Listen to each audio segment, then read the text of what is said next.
Welcome to episode 109 of the Fitness Devil podcast. We've got Kevin Mullins on here today. Kevin's going to talk with us about whether or not trainers need to spend time working in a commercial gym to gain experience. We're going to get into a discussion about program design, which we never talk about on the podcast, what matters, what doesn't, and Kevin's love of group training and why he feels there's a great opportunity there. It's great for clients, great for coaches. Shut up and sit down.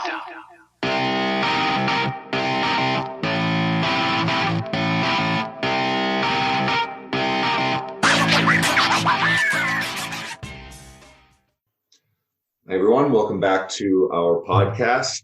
We always do this and forget to differentiate our voices. I think regular listeners by now probably know. I'm Andrew Coates. Come on. I'm supposed to speak? I'm Dean. Okay, that's Dean. That's always a weird way of doing it. You just put him on the spot. But yeah, so if you're not used to our voices, then I think over the air without seeing who's talking, sometimes you just don't really get a sense of who's who. I listen to other podcasts and sometimes you can't easily differentiate the hosts or associate the names, but you can hear the personality. So anyway, but far more important than us, because we're always here, is Kevin Mullins. We've got him on air today. He's smiling on a TV screen that you guys won't get to see. So when we're preparing for Kevin, I was excited to draw upon, he's got a really extensive and very professional experience that he's had in the industry. So that's going to be fun. He's the director of product development and education for the St. James in Springfield, Virginia. I guess I'll let you explain a little bit more about that. And he's worked in a lot of roles, not limited to personal training and group exercise. And he's written for a number of major fitness publications. He's published his own book, Day by Day, The Personal Trainer's Blueprint to Achieving Ultimate Success. Sorry, I'm reading it off. I didn't want to fuck it up. But most importantly, welcome, Kevin. Thanks, guys. It's awesome to be on. As a fan of the Fitness Devil podcast for quite some time, I feel like this is a monumental moment. Like, people remember JFK, Pearl Harbor, and getting on the Fitness Devil podcast. So thanks, guys. And just to cover that up, the St. James is an up-and-coming family, sports, wellness complex. We have everything from a health club to a full-size FIFA field, full-size Olympic pool, 2 hockey rinks, or figure skating, depending on your sport. So the whole brand is designed around giving families, active families, a place where mom and dad can get their workouts in. You know, kids are in lacrosse or dancing or whatever it is.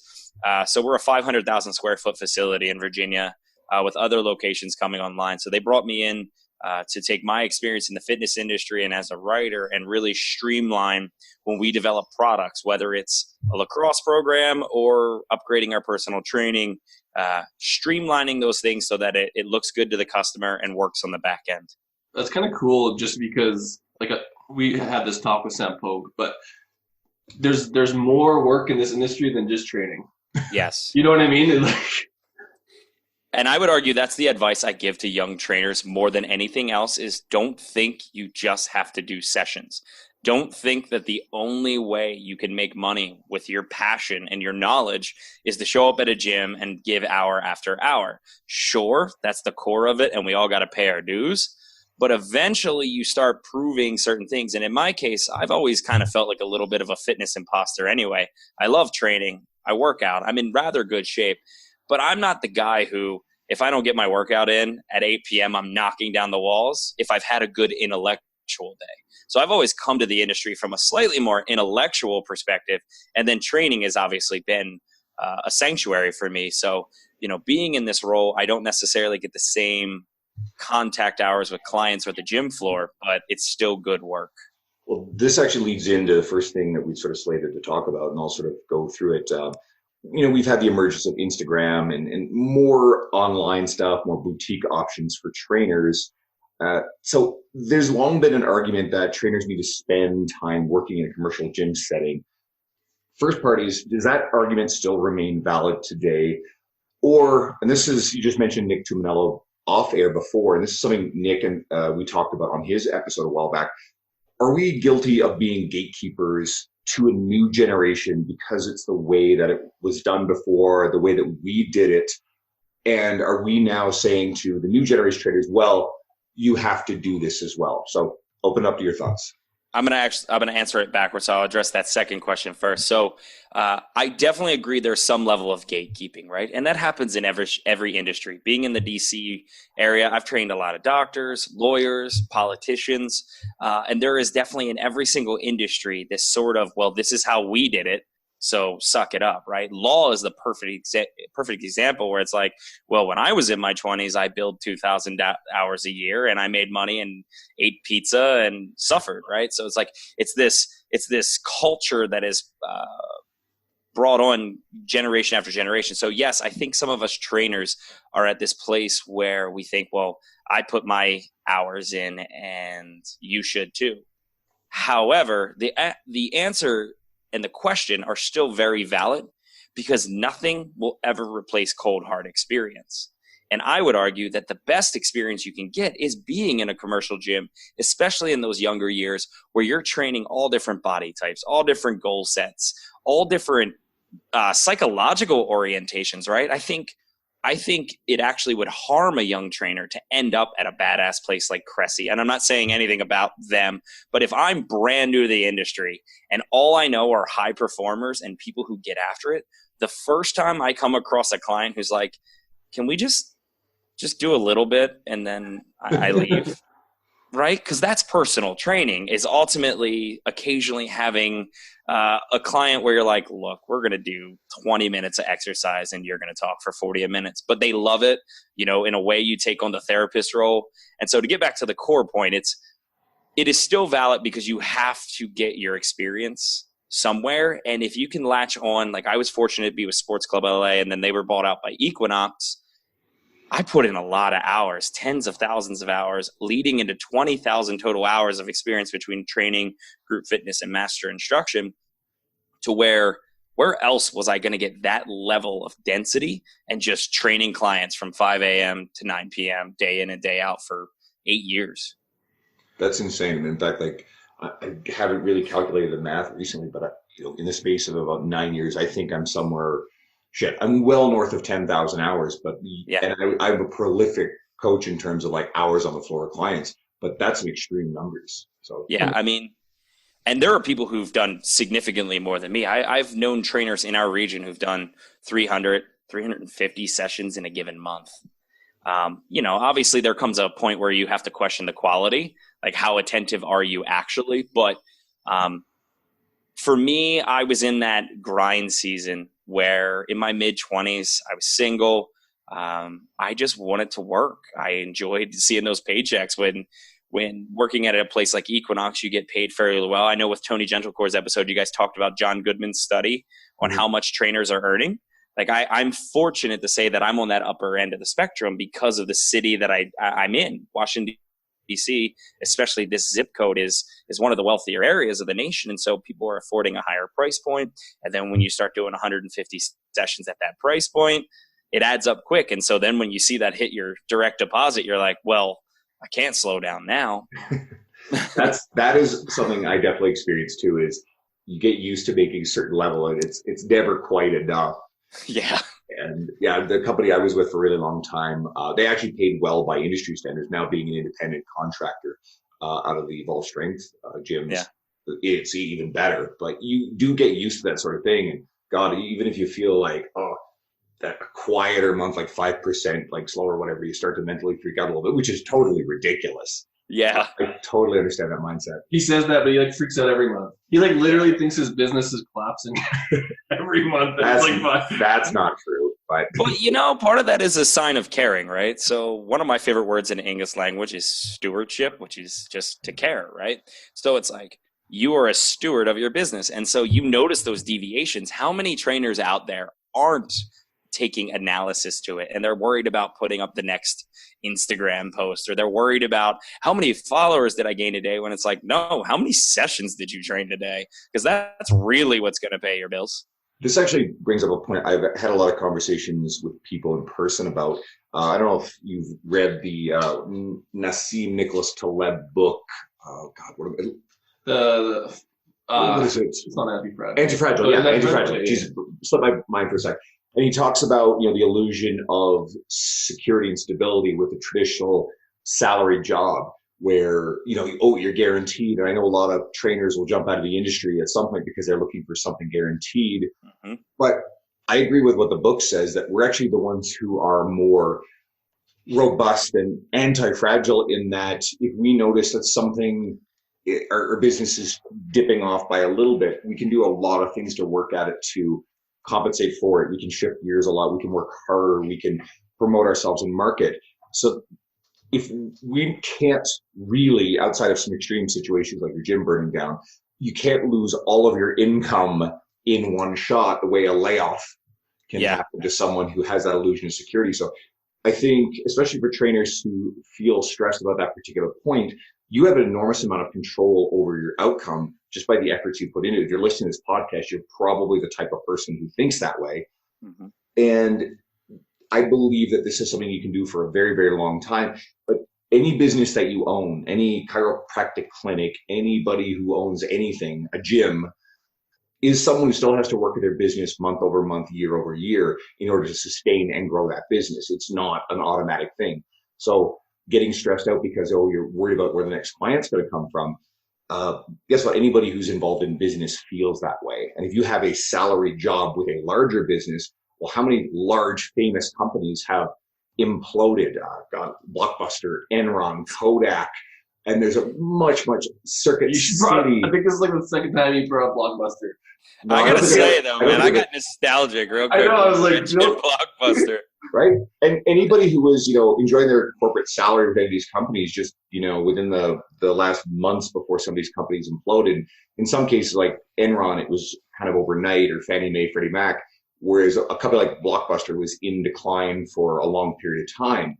But the lesson remains the same: is your salary, your six-figure salary, goes to zero rather instantly. In the case of, people in companies like Enron, there's no severance. Do you think Blockbuster, and this is like a real question because I think it ties in, you think that they knew the landscape enough to know shit's going to collapse and maybe made alterations to their plan? Because that's what you should do as a trainer. Not to say that training's going to collapse, but Instagram's here and there's money to be made. At what point do you kind of okay, this shit's real? I think Blockbuster didn't take Netflix seriously, right? So here comes Netflix. Right. Trainers don't take Instagram seriously, a lot of them. Yeah. Instagram's actually part of the reason why, or the same progression towards digital photography, why Kodak went under. Because Kodak's gone. Yeah. I don't watch the news. Kodak film! But can we highlight something here, though? Because this is a big belief of mine, is we're having this conversation. We left the fitness industry. We're talking about the failures of other large organizations. I think it's that sort of well-rounded knowledge, too, that lends itself to being a better trainer. Yeah. If all you know is how to teach a perfect push-up or how to coach a perfect squat, that's cool. But this sort of being able to step out of your industry and see that, we're a relatively young industry, 40, 45 years old. When we, obviously we have pictures of people working out in the 1800s, but as an industry that is highly profitable, it's really only about 40 years old. And so it behooves you when you're working in personal training or in fitness as an industry to look at other industries and see where they missed the evolution, where in the case of Enron, where people were skeezy and scammy and got them in legal trouble.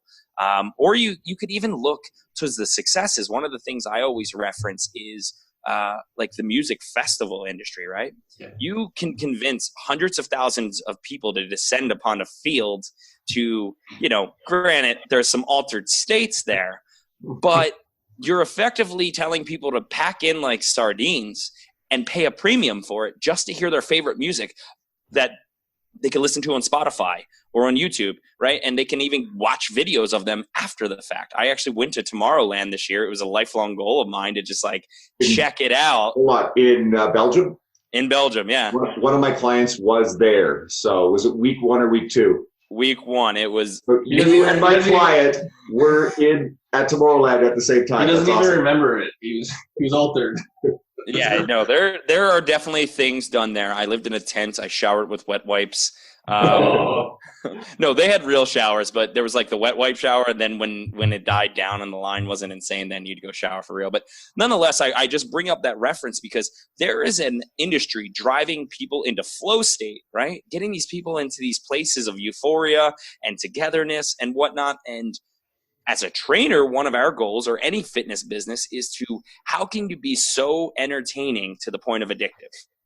And that's how you have that return business. On one hand, it's delivering results. On the other hand, it's being a person, being an actual human on the other end instead of a machine. And then there's also just having certain flares or, pizzazz, if you will, that keeps people interested and makes you marketable across the broad scope. There's a couple of business concepts that you basically said in there that I'll sort of grab onto a little bit. The first one is being aware of the potential for your industry to be disrupted, which is something I've long been fascinated about.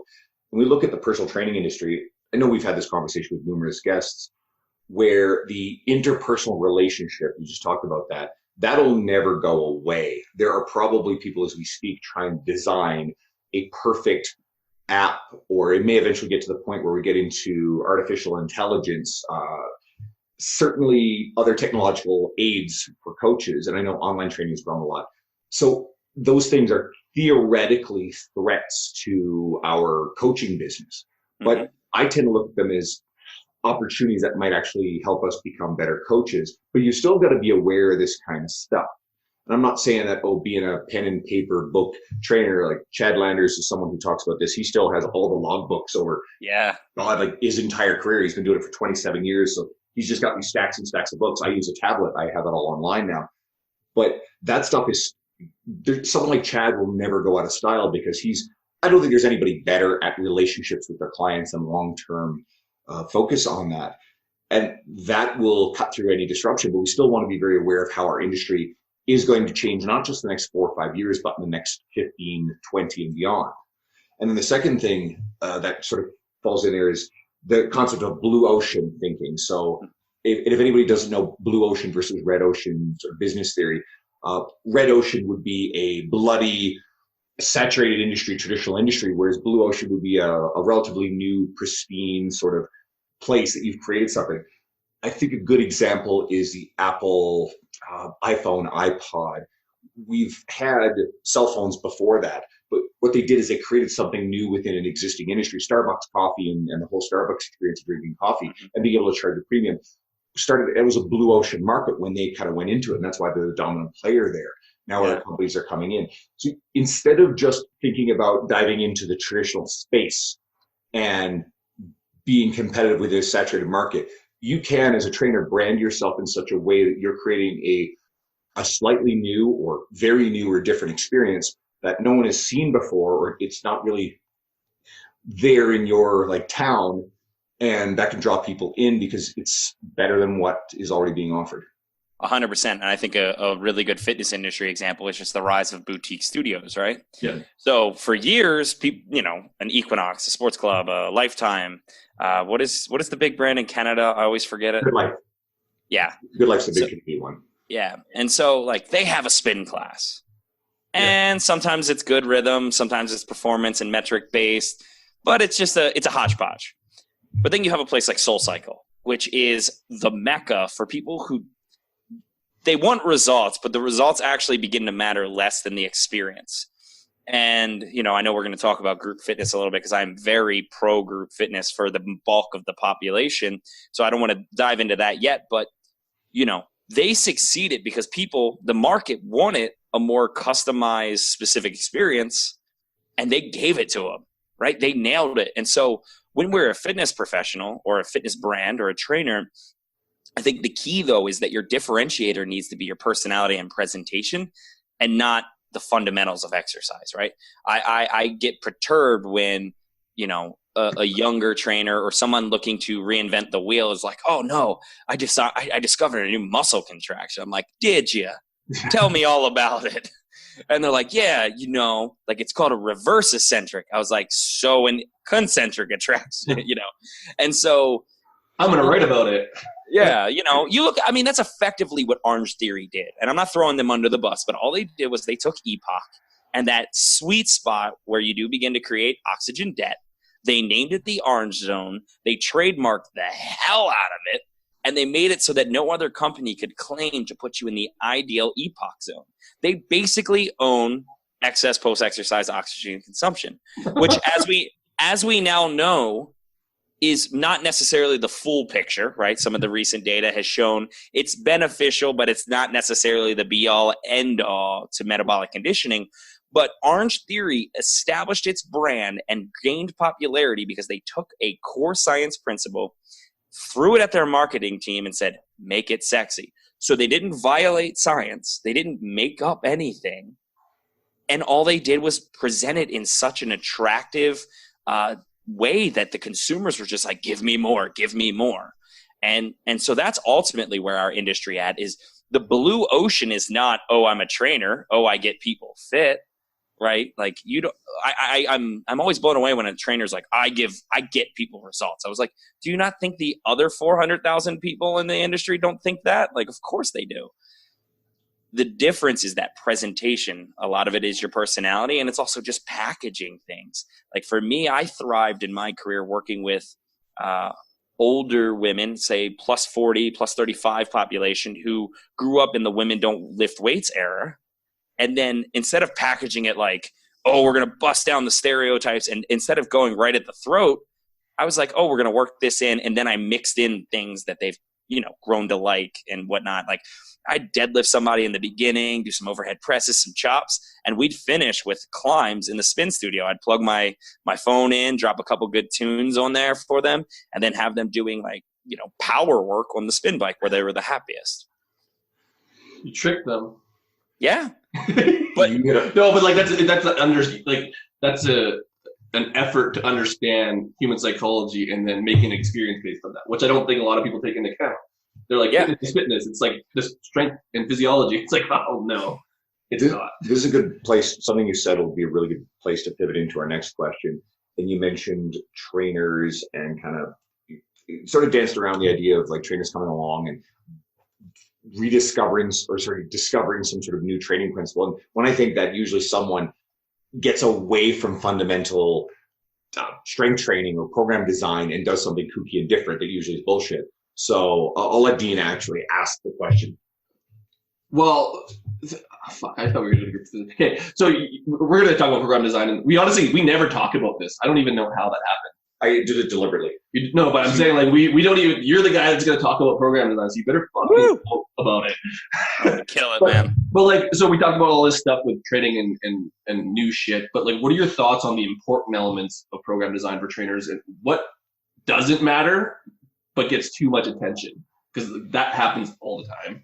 So I want to start by saying that I've long had this belief, and I've said it at a couple conferences now. I've written it a few times as well. Is strength coaches, the traditional CSCSs, or, to give Mike Boyle some love, some CFSC, those guys need to spend more time in a commercial gym working with moms over 40 who don't give a crap about their deadlift PR or don't really care about the differences in biomechanics of the front rack versus the back squat and whatnot. And more personal trainers need to get into a room with 10, 12 athletes and realize that they have to think bigger and program appropriately and really get into the nitty-gritty of program design.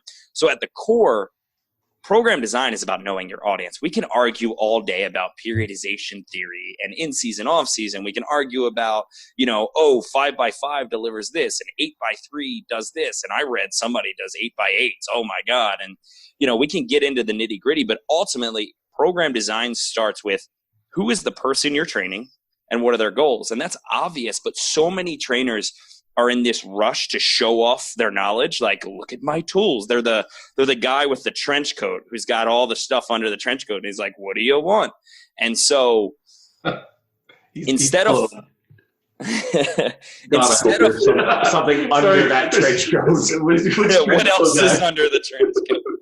No, but like if I could be Will Smith from Men in Black, I guess Chris Hemsworth now, and I could have that little buzzer thing, I would get in front of the entire world and I would tell people that deadlifts make you leaner than 6 hours of cardio and that you need to lift weights heavy and moderate and light and you got to do it all, right? I would just drop the Bible of training on the population, and then every new client that comes in wouldn't have these weird notions that you have to work around. But the fact of the matter is, I'm not Men in Black. I can't blank their mind and start them over. So what I have to do when I design a program is say, okay, this client loves going to SoulCycle. I need to work around that. Who am I Nobody named me God or king. So I'm not going to tell them you need to stop that. Soul Cycle's a joke. It doesn't have periodized theory. You're not loading your glutes enough. You're putting stress across your anterior shoulder girdle. All things that are true. They don't care. They like going there. They like losing themselves on the bike. They like the community they have. They love their instructor. And replace Soul Cycle with yoga or Zumba, for God's sakes. And it's like, okay, this is what you do. Or I'm a runner. When I was younger, I was guilty of definitely trying to get runners to stop running so much. But that's like getting a drug addict to stop doing drugs just by saying you should stop. Like, you need a larger intervention than that. Somebody who's used to putting 30 miles down on the pavement every week, you're like, you should lower it to 5. And they're like, you should kiss my ass. And so, and I was guilty of trying to push people away from running because we know, you should be fit to run, not run to get fit. But who am I to take away what they love? So program design ultimately is, what are the things you need to accept about them? And how can you use your toolbox to program the things they're not getting and push the variables that need to be pushed to support their lifestyle and also give them results while incrementally layering in, hey, we're doing this because it helps this, or hey, we're going to try something new and it should help you with X. Well, this is actually, it's hilarious that you brought up running, because this kind of goes to the whole point of like, the Boyle people should actually go spend time with people that don't like that shit. But TJ Mims, he dropped a comment, or like he put a quote about someone about basically that same thing, like, why are you running for fat loss? The fucking people lost it. Well, but like that's their teddy bear. Like, you can't attack their soul. Like, so when you attack someone running or their yoga and stuff, you literally just like you rip their heart out, and they'll fucking hate you. That quote came out of a guy. I can't remember how his name goes, but it's some guy Cortez who is in the industry, but I guess James Fell came in there, who of course is an endurance guy. And James like, oh, he's an alt-right troll. And this Cortez guy apparently has a reputation for being an unmitigated piece of shit. I don't normally say stuff like that on the air. But he does this stuff deliberately to provoke these incredibly strong reactions. But like, that's what you don't want to do. But like, you don't want to do that as a trainer, because like, that's like you said, like if you do that, you've lost them. Like, who are you to say that? And honestly, like, in what context? But like, you can't go for the thing that they hold near and dear. Like, go throw some music on and do it at the end, like you said. Like, that's a huge skill, though, of understanding other people's models and that it's not yours. Agreed.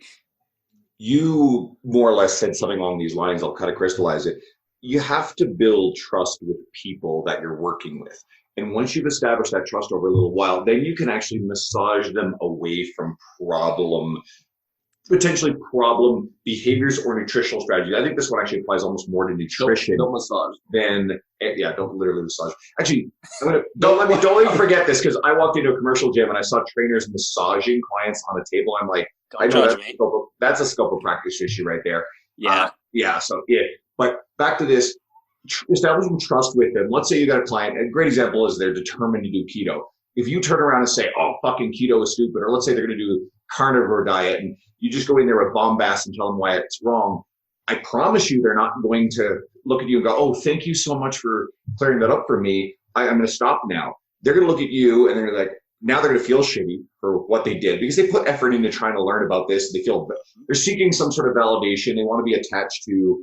It almost becomes like a religious ideology. It's a sense of belonging to a community when it comes to some of these nutritional ideologies. Absolutely. So if you go right for the throat of that, then that's going to fail outright. Instead, build that relationship with them and go, okay, I'm going to be here to support you through this. And as they realize, wait a second, maybe this isn't for me, or fuck, this fucking sucks.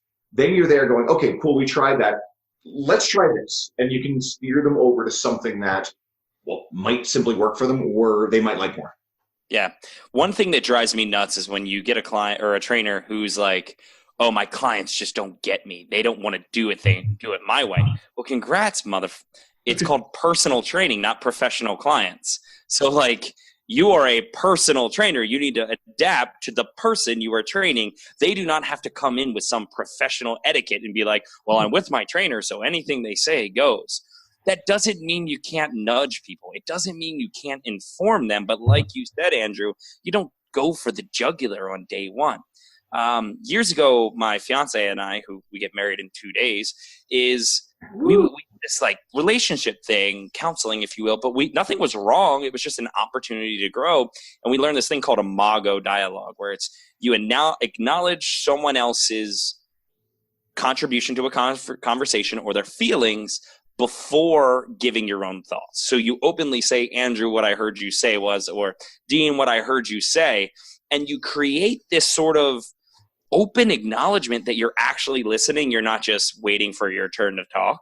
And especially if you can repeat most of what they said, then when you share your thoughts, you've already gotten under their wall and they're not going to fight you as hard. So in the case of the keto client, I have found success because Lord knows I made that mistake until I learned a little bit more about the art of coaching, not training, coaching. And, I would be like, so what I hear you say is you feel that keto is the best diet for you based on your research, based on the success of your friends. Am I hearing you correctly? And then they'll say, yeah, of course. And then I'll say, well, what is it about it that you are most confident you can achieve? Well, I love carbs, so it's going to be hard, but I think I can do X, Y, Z. And then I just leave it there. Okay. So instead of doing the full-blown keto, why don't we focus on that one thing you're most confident in? So maybe it's getting 7 servings of vegetables a day versus 3. Or whatever it may be, whatever their personalized behavior. But instead of going right after jugular and be like, the results on keto and fat-deprived diets are exactly the same in longitudinal studies. Like, we could nerd out and quote all the studies, but they don't care. They just want to be happy and get results. Which is like, this is why we never talk about programming, because like at the end of the day, for like a lot of these populations, not that it doesn't matter, but it matters a lot less than the other stuff you're talking about. Because if they don't do shit and they don't actually do what you're asking them to do, does it really matter? Yeah. I mean, Dr. Russin's really got it down to a science. Every single person should hinge, push, pull, carry, single leg knee dominant. I think he calls it split squat, and then bilateral knee dominant, and then some level of rotation. It's like with most populations, if you can hit those, throw in a little accessories. Oh, this person wants nicer arms. This person wants a bigger butt.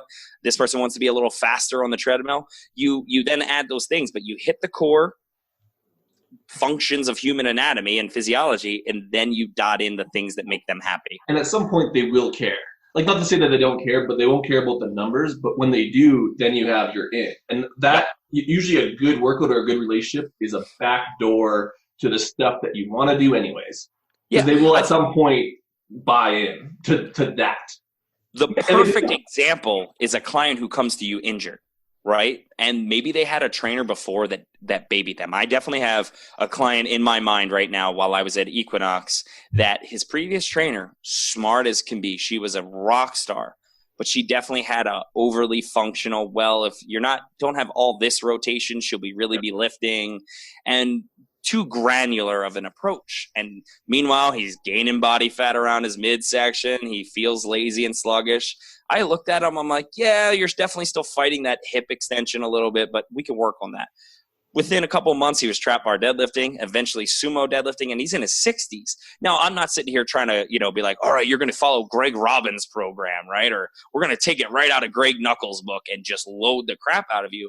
But I took this guy from injured to training hard, but the secret wasn't just the program design. It was, okay, he's coming from a place where he's been told he's broken. He's invested thousands in physical therapy. If I tell him on day one, we're going to deadlift, even if I know that deadlifts can be therapeutic, he's going to fight me. He's going to lock up. He's going to have a fear response, and we're not going to get anywhere. So then you start with a bridge and some basic boring corrective work, and you eventually open them up, just like opening a pallet at a restaurant. Right? Like you go somewhere, you're like, I've never had this. You try it, you're like, I can do this. Here's another end of it, because we totally are highlighting the fact that programming doesn't matter. At what point is programming beneficial to, let's just say, the non-boil people, just because that's the model we use? Like, at what point is it helpful to the person that's sitting in the commercial gym and that doesn't know all this shit? Like, why should they care? Because we just basically told them it doesn't fucking matter. But like, why does it matter? I think when your goals get more specific, the program has to get more specific, right? So if you're just that person who's, I want to lose a few pounds, I want to keep up with my kids, I don't want to feel like a bump on a log anymore, and I'm tired of hurting, we can kind of cover all the bases and all exercise is kind of therapeutic and beneficial and corrective in some nature. But if you're like, I really want to see a bigger bench press, or, I like that guy over there, he's always deadlifting heavy, I want to do that. Okay, now we got to get into the specifics. You can't expect to make it to Major League Baseball and then you go outside and shoot hoops every day. Like, we need to start getting into the specifics. And I think the secret for a long career in fitness is let the clients breach that conversation with you. I mean, this is a quick aside, but it's like, even with client homework, I used to be like, hey, thanks for signing up. I'm going to take great care of you. Here's your homework on the days you don't see me. And then 3 weeks later, I'm like, how are those workouts going that I gave you? Oh, I haven't done any of them. And you're like, okay, they're not there yet. They're not ready for that commitment. But now I'll write them. When I write their program, I'm like, what are some good off day work? And then I just wait. And then that client's like, hey, like this, it's actually really relevant with this weekend. I'm missing 2 sessions tomorrow. Hey, what can I do while you're away? I want you to focus on your wedding. What can I do? Awesome. I already had homework for you. I was just waiting for you to ask. I gave it to her. She's like, oh my God, I know all these exercises. I can totally do this. And so it's like, let the client breach when they need more specificity, instead of being like, I am the king of deadlifts and thou shalt sumo or else. And create fake weddings every weekend. Always fake weddings. This feel bad. You mentioned periodization just in passing a little while ago, and I think it's also worth noting this too. And I think people come at this with the idea that there are some people come from more the strength conditioning side who work with Gen Pop people. They feel like they have to periodize everybody. And I like to shoot that one down pretty hard. It's good to know a lot about periodization, but when you're dealing with general population clients, periodization is more presented as sort of a sales thing in the commercial gym setting than it actually has anything to do with how you will deal with a client. If you think that clients are going to be 100% adherent, you're nuts. And Yep. that is actually pretty rare. And if you think that life goes according to a plan, or they show up one day, I had a day on, what was it? It was Tuesday. And I think my first client showed up a little late because he had slept, his bed is a little too soft, his lower back was all jacked up, and he was having radiating pain down his hamstrings and up to his back. So we did some light stuff, and I put him ready with the physio we have on site, and he felt better. One of my guys didn't show up and let me know because he had twisted his neck, and when you pull a trap and you can't turn your hand, it sucks to drive. So he'd done that, so he didn't even come in that day. Another girl was a little stressed out about, some just weak stuff on one side that she'd been seeing her physiotherapist for. So if I created this, put in a ton of work in this elaborate specific plan, and here's a weight we're going to use for every single client every single day, more than half of the time over the course of however many years I've been training, I wouldn't even get to use half or most of that stuff. It doesn't mean going unprepared and don't have program templates and know exactly what you want to do with a client. But if you sit down and you load up a spreadsheet, you spend 3 hours a day doing this kind of stuff, you're doing a lot of unnecessary work. 100%. It's a skill to have, but as a trainer, especially if you're a trainer trying to earn a good income and work with more people, help more people, being efficient with what you're doing for these people is really critical too. And I just feel like sometimes trainers spend a lot of time periodizing when they don't fucking need to. And most general population clients will never care about periodization. They just don't even give a shit about it. I think at its core, the one thing a personal trainer who isn't working with a specific population or highly trainable populations with specific goals is, your job is to periodize in a way that you don't really bump into the law of accommodation. Mm-hmm. So it's like, if you spent 8 weeks in that 8 to 12 rep range, maybe let's switch it up in terms of load representation in the program. But beyond that, you don't have to overwave periodization, or you don't have to overthink it. But really, you just want to make sure that your client doesn't run into both a psychological or physiological wall because they've done the same crap for 14 weeks straight. And that is Boyles. I think in one point of his book, he's like, someone asked me the specifics of why 12 over 15. He's like, I don't know. We just do 10s, then 12s, then 15s. And you just add weight. He's like, it doesn't have to be so fucking crazy. He's like, we don't overthink it too much either. Yeah, I'm of the camp, and I don't know how many people are in it with me. I don't care about reps, because in a training session that I'm present for, if I'm paying attention and I know your weight ratios and I get your strength mostly mapped out, I want you to land in a range. And it's something that I remember Todd Bumgarner talked about in one of his podcasts, or maybe it was a podcast or a presentation. I can't remember now. But he was like, what's the difference between 5, 6, and 7? Physiologically speaking, not much. So if I give you a weight and you get 7 and it's a clean 7, sweet. If I wanted you closer to 5, I'll add weight on the next set. But living on this like specific hard number of like the only way you're going to get results is if you do 12. It's like there's no data to support 8, 10, 12. I agree with what you're saying about rep ranges. It's funny because like I put up a post yesterday. Well, counting reps. I think some people misinterpreted what I was saying, and one guy got in there, and I mean I've never interacted with him before, and he's just blunt and direct and negative, and I'm just like, this is not constructive. But I kind of shot down the fact that, you know what, you've never contributed anything positive on my page. I didn't even know we were friends. I don't even really know who he is. And then he just did that, and I'm like, what the fuck? It's not like it's my pseudo. That's a pet peeve of mine, actually, is you haven't gone in and interacted constructively, consistently, and participated in conversation. You don't exactly have the right, or it shows that you're kind of a shithead, that if you just go in and like jump in on something negative, and I've seen that with a few people. But no, I agree with you. Is I think rep ranges are what you're targeting. The specifics of that post was, every once in a while, some trainer that I know will usually come in and say, well, I don't count reps because the client has to count the reps because I'm busy doing this and this and this and this. I'm watching your form. It's and like, blah. shut the fuck up. It's like, no, I had this conversation with a client recently. She doesn't count reps. I want to know what the rep range of clients in for the reasons we talked about. But I think especially the message we're sending to newer up and coming trainers is, you know what, trainers, you guys can count your reps just fine. Know where your rep range is with your client and do all these other things. You're being fucking lazy and you're making excuses for it. And that is what I'm calling. I'm in his camp. I do density training. Yeah. Set a timer, and then like we do these things.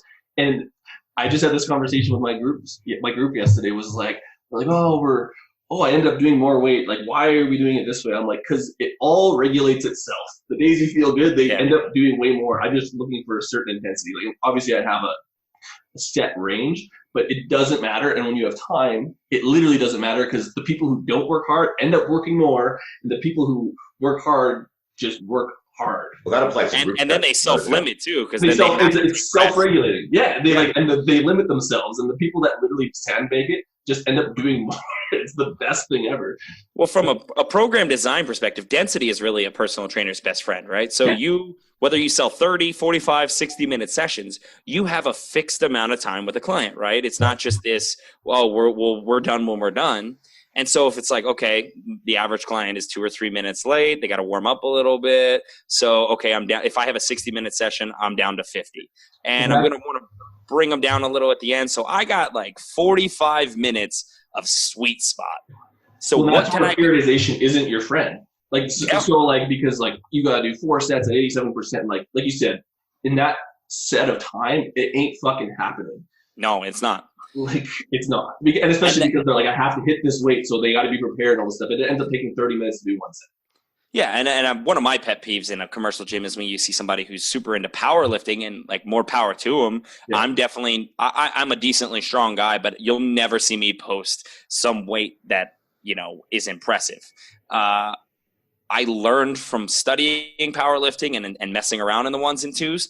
But if you're working with a general pop client and you're like, okay, today we're going to just train your 98% deadlift, and all they really want to do is get a little bit more in shape, and they haven't expressed to you that they want to hit the platform, you're like, okay, so we are going to foam roll, we're going to deadlift, and then we're going to sit and talk about what you did wrong in your deadlift until you foam roll and then deadlift again. And you're like, that is a horrible use of a paid training session for someone who hasn't expressed an innate desire to live at the peak lifts. We won't even go there, because that's a whole fucking podcast about. Oh, I know. Coaches, that is like, I'll summarize it, and we're going to move on. About coaches who are trying to fit the clients to what they like and their biases and their philosophies versus going to where the client is and what they want. All right, next question. We talked about group fitness. So you're an advocate of group fitness. You already mentioned that for most populations. What are your thoughts behind the benefits for the client, and some of the reasons why it's a great business model for coaches, or just an option? I'll start with coaches. So as a personal trainer, not everyone's an extrovert, right? Like, you look at a guy like Tony Janocore, who is a self-proclaimed introvert. He'll tell the world. Ironically, he's becoming more and more of an extrovert the bigger he gets, but he's still an introvert. But nonetheless, maybe he doesn't flourish with 40 people and music in the background. Maybe not. I've never worked with him directly, but I'm just using him as an example.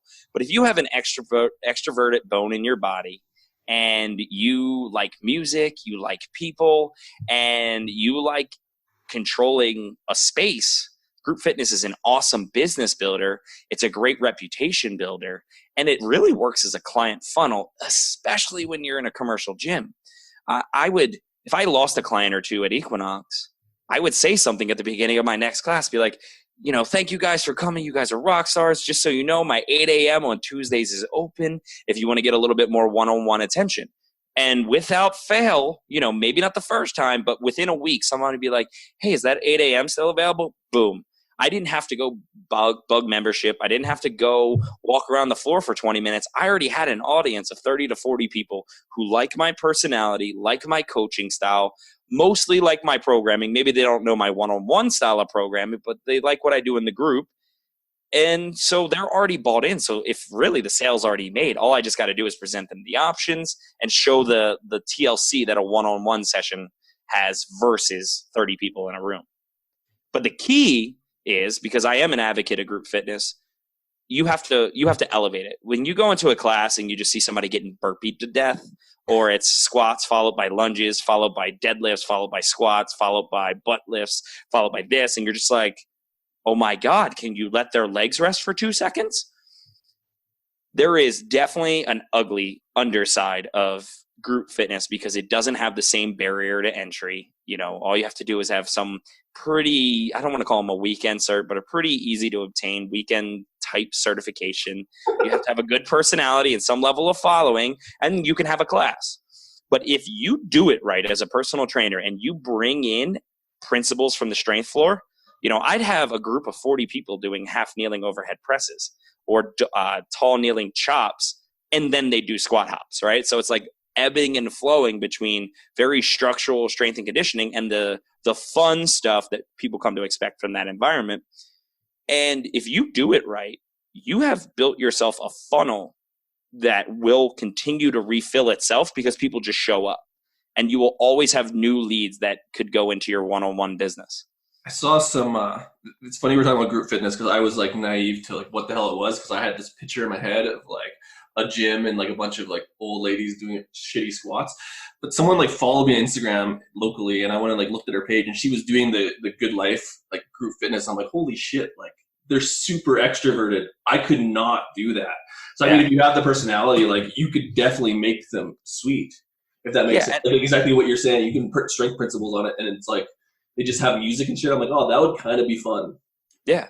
I mean, I think I excelled in that space and still do. I teach a couple classes here and there at my new location because I'm kind of rebuilding their program. But I bring legit training knowledge because I am a personal trainer, strength coach. I study this. This is my life's work. And then I mix in the fun side of my actual personality. I love EDM and hip hop and heavy metal. And I love, I'm a little bit corny. I love to go right into an exercise right when a beat drops or the heavy metal guitar riff hits. And it's like when you can time it just right, especially in like a spin format, you get immediate buy-in and everybody thinks you're God. This is actually a good question for you since you like the shit. Is you have my thoughts on it is like, if you run a good group class, like I was trying to evaluate this in my head, like how would you do it? You almost have to have that training experience to understand what needs to happen and how to be concise with your words to make the right cues. Like, and that would be a hard thing to do without training, if that makes sense.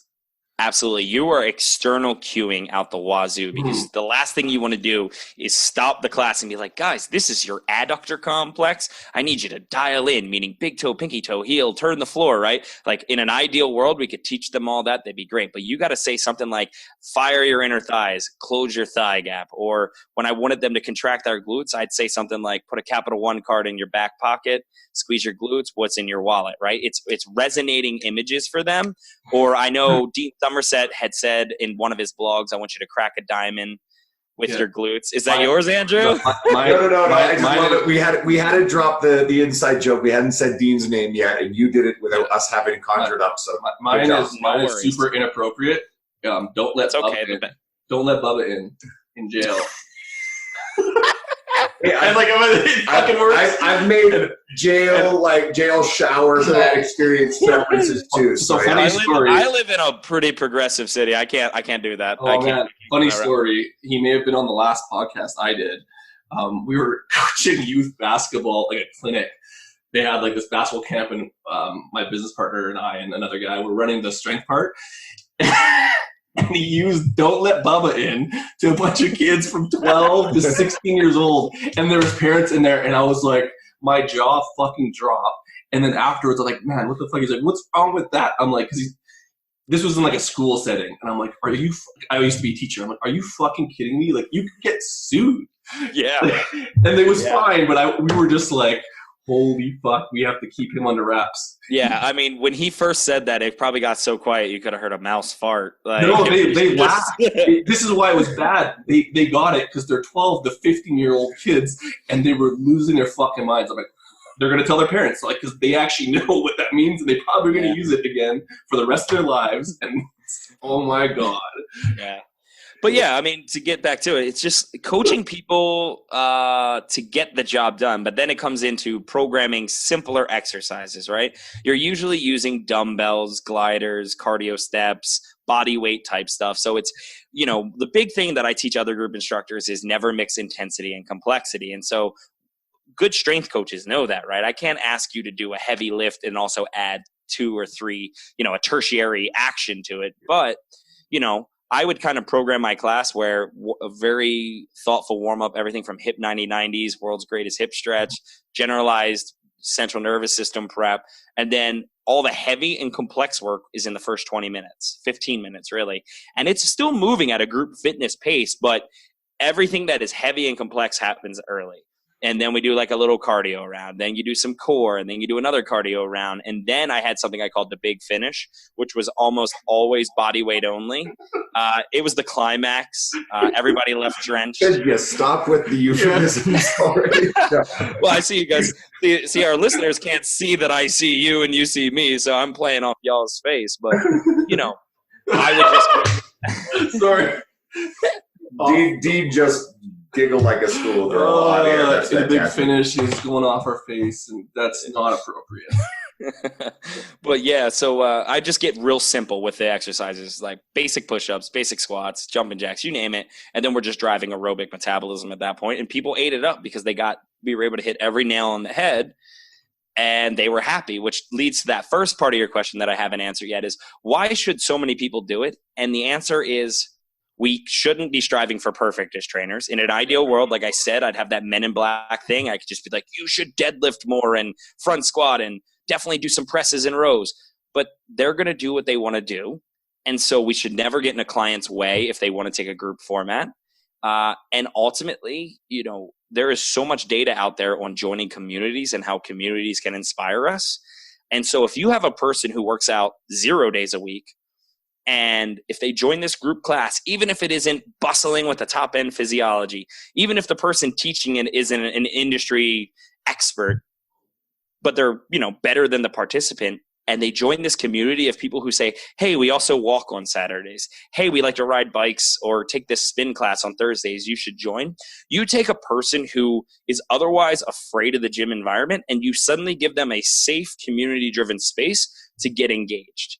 And then you layer on, just like with the personal training client, you don't go right for the jugular. We say, okay, now that you've accomplished this, let's do this. And then it's stacking. But I think as trainers, we sometimes forget that for better or for worse, a lot of this came easy to us. We were athletes before. Not all of us. There were definitely people who had to earn it the hard way. But we were athletes. We were interested in exercise. We enjoy the pain a little bit. We have that slightly sadistic, like, give me more mentality. Most people don't. Most people do not want to be uncomfortable. And so if I have a client or I have somebody say, hey, what do you think of this class? Hey, it's great.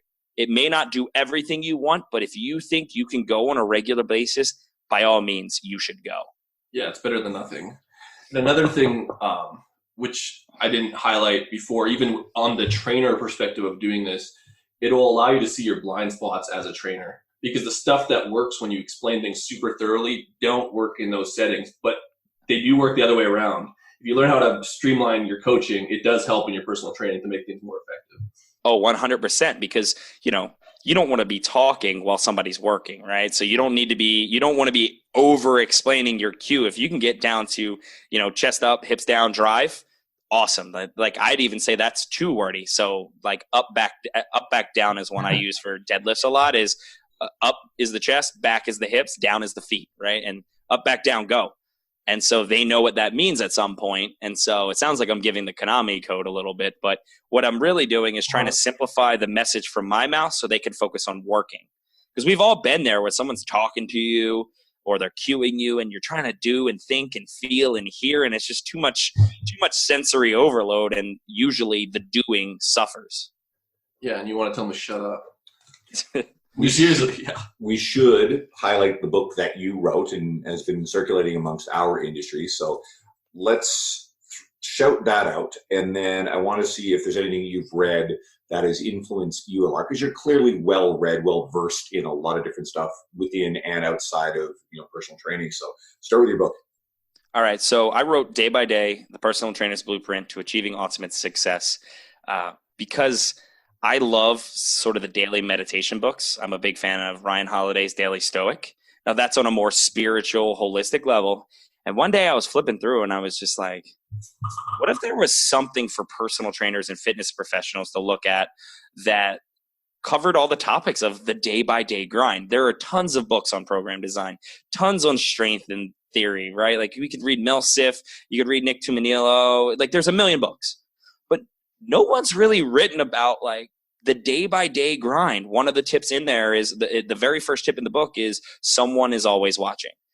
And it doesn't matter if you're training out of someone's apartment gym and there's two guys on the treadmill, or you're at especially at a commercial facility, there is someone with their eyes on you. So how is your body postured? What is your body language like? Because we tend to think we get in these bubbles with our clients and we're like, oh, I'm good. They like me. I can lay like this. But the person watching you is like, I'd never work with that guy. Another tip is, you know, after a complimentary session, always send a thorough email or make a call and recap it, because they don't know what just happened to them. And if you could say, hey, what we did was this and we did it for that, and this is why it works to your goals, you're going to increase your conversion percentage because you're showing that next level of care that other people in your field aren't. You know, I dispel some myths, the idea that like with keto, that cutting carbs is the only way to burn fat, or that heavy lifting always builds muscle. And I pointed to, even in the book, I reference how Eric Cressy is insanely strong at a deadlift, but he doesn't look like a behemoth who would deadlift 600 pounds. But then you watch him and you're like, animal. And then the last chapter, the one I'm most proud of, is taking care of yourself. And so the entire month of December is dedicated to the things we have to do to refill our tank. As a person who has put in almost 20,000 hours of training sessions and beyond, as I said earlier, there have been more times than I can count that I burnt out and was ready to just write the 2 weeks and take that salary job, as you said, because, you know, I think there's 3 reasons a trainer would leave the industry. One is burnt out. You just can't do it anymore. You're just tired of dealing with other people's problems and being on your feet all day. 2, you're not making good money. So here you are working all the time and you can't pay your bills. And 3, the idea of people and coaching people isn't as alluring as you thought it was from the outside looking in. So some people are like, oh, I'm all about it. And then they do it and they're like, not my speed. Some people get tired. Some people have to leave for adult reasons. And so if we take care of ourselves, so one of the things is read fiction, right? You asked me some of the things I read. Like, don't just read nonfiction. Don't just try to fill your analytical brain and your business brain and your training brain. Like, grab Ernest Hemingway, grab The Great Gatsby. I actually just finished reading The Great Gatsby again, and I haven't read it since I was a teenager, but it was amazing to reinterpret so many of the things that my teenage mind thought it meant one thing, but here I am on the whole other side of life, and I'm like, man, this guy really had some insecurities, right? Like I identified with him when I was a teenager. I was like, hell yeah, I want to be at the rich house. Like, I want all the fun parties. And now I'm like, man, this guy just needs to be happy with what he's got and not assume that money is the cure, because as we know, the end of Great Gatsby. But nonetheless, The book is a daily, I don't want to call it a meditation, but it's lessons that I've learned through experience, through failure, through other people's teaching. I've had a lot of amazing mentors. Guys like Pete McCall, Nick Tuniello have invested time in me. Guys like Tony Gentilcore, Dean have given me the opportunity to write on their sites. They've allowed me to grow. And so they've taught me things along the way too. And I just want one centralized place where a trainer could say, if I read 1 page a day, I will be a better trainer than I was this year when I get to this point next year. So that was the goal. I noticed you mentioned Hemingway. So one of the things that's impressed me is you're really well versed in the people of our industry. So when I think Hemingway and reading and all this sort of stuff, that's obviously a John Romanello thing because he loves Hemingway. So I figured that was probably a reference to that. So I'm just really impressed with just how much, even as busy as you've been, as many things you've been involved in, how knowledgeable you are about our industry and its people. And that's something that I take a great deal of pride in. And I think that kind of hopefully shows through our podcast. So that's pretty cool. And that recommendation has come up before with John. I know I've heard Jordan Syatt say it on other podcasts and a few other people about, like you said, not just stuffing in business stuff, but being diverse in your interests, your knowledge base. You did mention that during the podcast earlier. And for the specific purpose of having stuff to talk to with your clients, not being a robot, not just being about program design, but actually being able to carry on a diverse array of conversations with people who come from very different walks of life. Because again, if you're a trainer who works with varied people, they have varied interests. And something I believe very strongly in is your relationship with them is part of what keeps them coming back and keeps them in the gym. And if anyone thinks that's, well, you're manipulating them, they're completely misguided. Because first of all, hopefully the interactions are very genuine. I enjoy my clients. Like, it's such a rewarding thing to come in and actually hang out with these people and get paid to do it. It's great. But I sort of lost that train of thought there for a second. I apologize. He likes reading. If you're able to keep your clients in the gym, I like words. If you're able to keep your people in the gym, that means that day over day, week over week, they're going to get a little closer to their goals. It means that you have a consistent paying client, someone who's going to refer business to you. You're doing for them what's in their best interest is to get them into this long-term habit and lifestyle that maybe they stay with you because they just value the experience and they need the accountability. But maybe you set them up so that way it becomes such a key part of their ongoing life that they can do it independently because it's now part of who they are. So 100%. Your relationship drives that over the long term.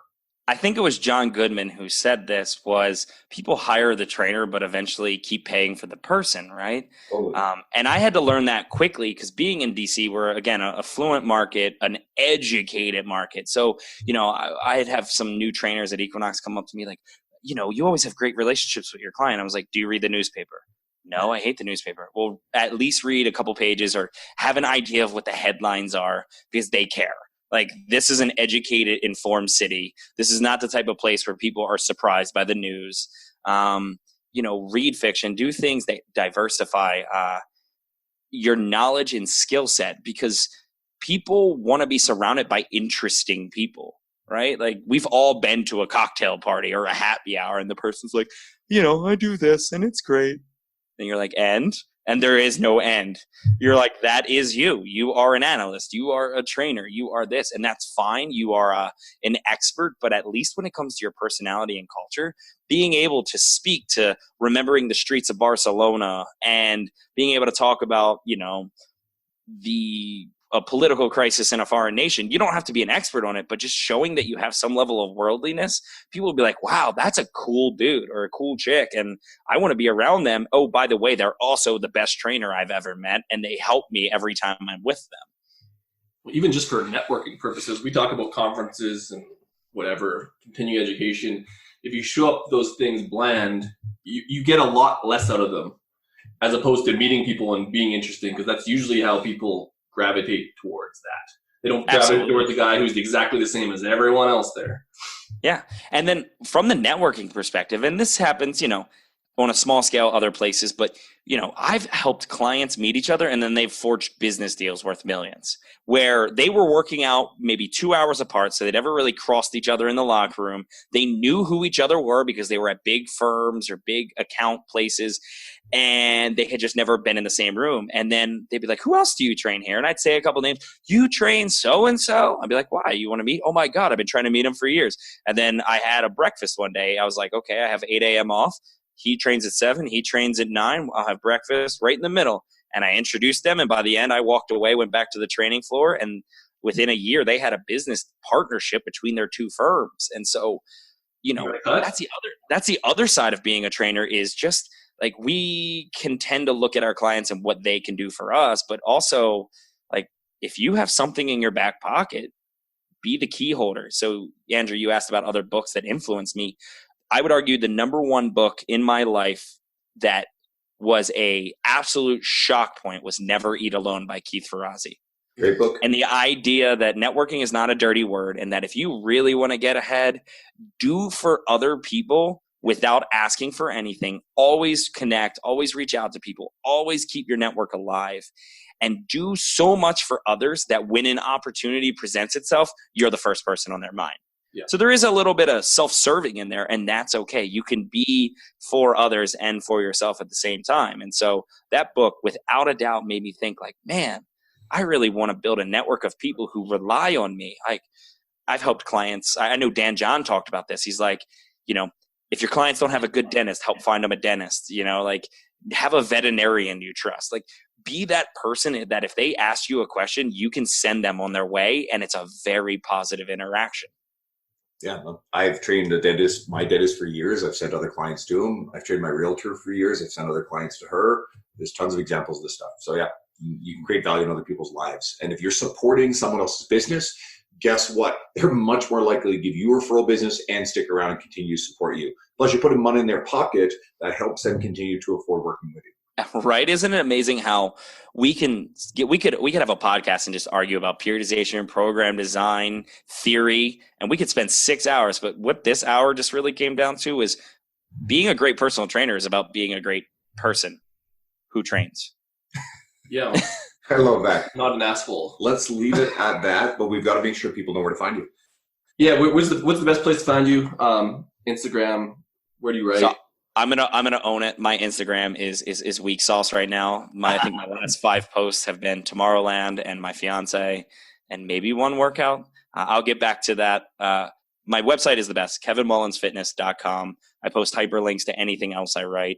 I write a lot for John Goodman on the Personal Trainer Development Center. I have a couple more articles coming out on C Nation over the next couple of months after editing.